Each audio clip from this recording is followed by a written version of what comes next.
Bismillahirrahmanirrahim. Assalamualaikum warahmatullahi wabarakatuh. Teman-teman, kali ini saya ingin menunjukkan bagaimana cara menyelesaikan kasus waris dengan menggunakan teknik mind mapping. Yang pertama, bahwa apabila ada seorang yang meninggal, katakanlah kita anggap aja seorang laki-laki, maka laki-laki yang meninggal ini kita dudukkan sebagai seorang mayit. Nah, maka seperti itu kita tuliskan dulu mayitnya siapa. Misalnya seorang laki-laki meninggal, maka dia kita posisikan sebagai seorang suami tentunya ya. Nah, ini mayitnya. Kemudian kita buat dulu siapa yang menjadi calon ahli warisnya. Katakanlah dia meninggal, ada seorang istri ya, istri. Kemudian kita anggap ada ibu kandung, ibu, lalu kemudian ada anak laki-laki dan anak perempuan ya. Anak laki-laki, kita anggap anak laki-laki misalnya ada 2 orang, dan anak perempuan kita buat aja misalnya ada 3 orang ya. Nah, kemudian laki-laki ini katakanlah juga memiliki saudara kandung ya. Ada saudara kandung yang ditinggalkan, yang laki-laki misalnya ada 2 orang dan perempuan ada 4 orang ya. Nah, bagaimana cara menyelesaikannya? Dengan menggunakan teknik mind mapping, kita gambarkan dulu seperti ini, lalu kemudian kita buat beberapa langkah. Langkah yang pertama adalah kita tetapkan dulu siapa calon ahli warisnya. Jadi calon ahli waris ya. Jadi ahli warisnya siapa saja. Nah, untuk menetapkan calon ahli waris ini, maka di antara daftar calon ahli waris ini kita tetapkan dulu siapa yang akan dapat waris dan yang tidak dapat. Kuncinya adalah kita cari dulu anak-anak laki-laki ya. Jadi kalau ada anak laki-laki, maka semua saudara, keponakan, paman dan sepupu itu tidak akan dapat waris karena terhalang oleh adanya anak laki-laki. Karena ada anak laki-laki, maka semua saudara ini tidak dapat ya. Kita coret ya. Nah, bagaimana dengan ibu, istri, dan anak laki-laki dan anak perempuan? Mereka semua ini dapat waris. Nah, dalam teknik mind mapping nanti kami akan ajarkan bagaimana menetapkan siapa calon ahli waris yang pasti dapat, yang kita sebut sebagai ahli waris di ring 1. Nah, setelah kita tetapkan siapa calon ahli warisnya, kita buat daftar dulu ya.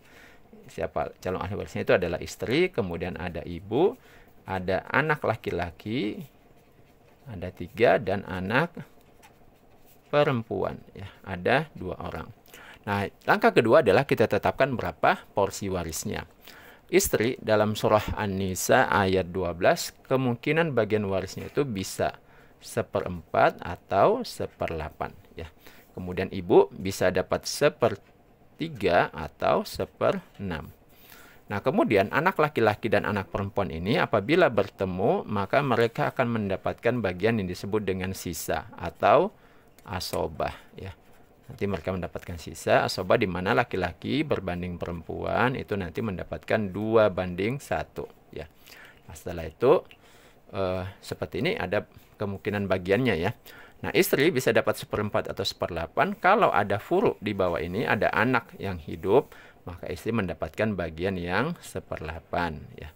Sama dengan ibu, bisa dapat 1/3 atau 1/6. Kalau ada furu yang ada di bawah ini yang hidup, maka ibu mendapatkan yang 1/6. Nah, kemudian sisanya nanti untuk anak laki-laki dan anak perempuan. Bagian ini kita pindahkan ke tabel ini ya. Nah, sekarang kita buat porsinya ya. Porsinya berapa? Istri tadi dapat 1/8 ya. Kemudian ibu dapat 1/6. Kemudian ini mendapatkan asoba atau sisa. Kita kasih aja kode A. Nah, apabila ada perjumlahan pecahan seperti ini, maka yang pertama kali harus kita lakukan itu adalah mencari KPK-nya ya. KPK 8 dan 6 tentu saja adalah 24.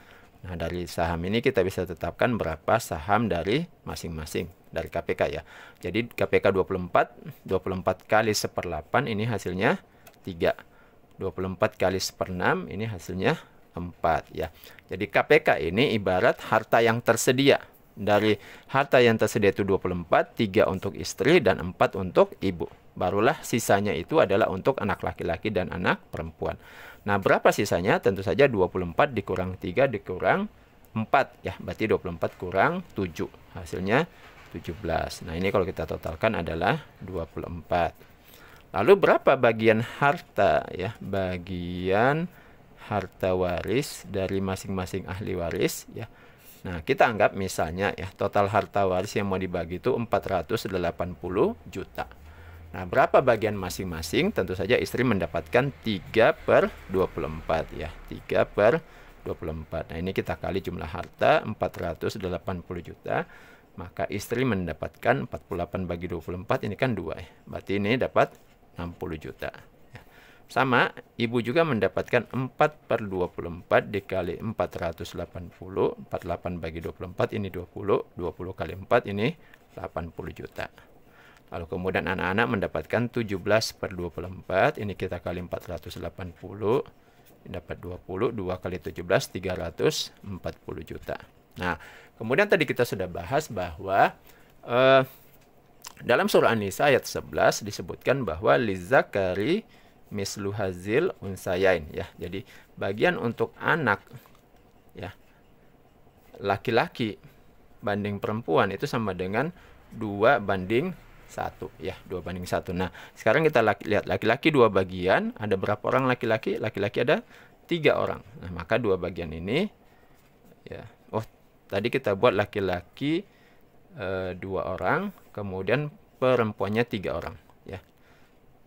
Berarti ini terbalik ya. Ini berarti laki-laki yang 2 orang, perempuan yang 3 orang ya. Jadi 2 kali 3 ini hasilnya maaf, ini 2 orang laki-laki, berarti 2 kali 2 4. Perempuannya ada 3 orang, ini kita kali 1 kali 3. Jadi 3. Totalnya 7 ya. Jadi laki-laki banding perempuan 2/1. Laki-lakinya ada 2 orang, maka 2 bagian ini kita kali 2, perempuannya 1 bagian kali 3 orang. Ya, jadi ada 3 bagian. Berarti totalnya 7 bagian. Maka masing-masing anak laki-laki mendapatkan 2 bagian dari 7 bagian. 2/7 dikali bagian untuk anak-anak kali 340. Kemudian yang perempuan mendapatkan masing-masing 1/7. 1/7 dari mana? Ini 1, ini 7.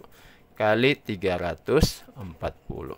Maka hasilnya adalah 340 bagi 7 baru kali 2 itu sama dengan 97,14 juta ya per orang. Nah, kalau ini berarti setengahnya, berarti 48,57 ya per orang. Nah, demikian ya. Jadi seperti ini pembagian waris untuk setiap masing-masing daripada ahli waris. Nah, seperti inilah teknik penyelesaian waris dengan teknik mind mapping. Kita bisa membagi waris secara sederhana dan cepat ya. Nah, teman-teman yang ingin belajar teknik pembagian waris dengan teknik mind mapping ini, kita akan ada pembukaan kelas. Silahkan daftar di link yang ada di bawah ini. Demikian, sampai ketemu di kelas pembelajaran waris secara online nanti. Kita akan praktek langsung. Demikian, Assalamualaikum warahmatullahi wabarakatuh.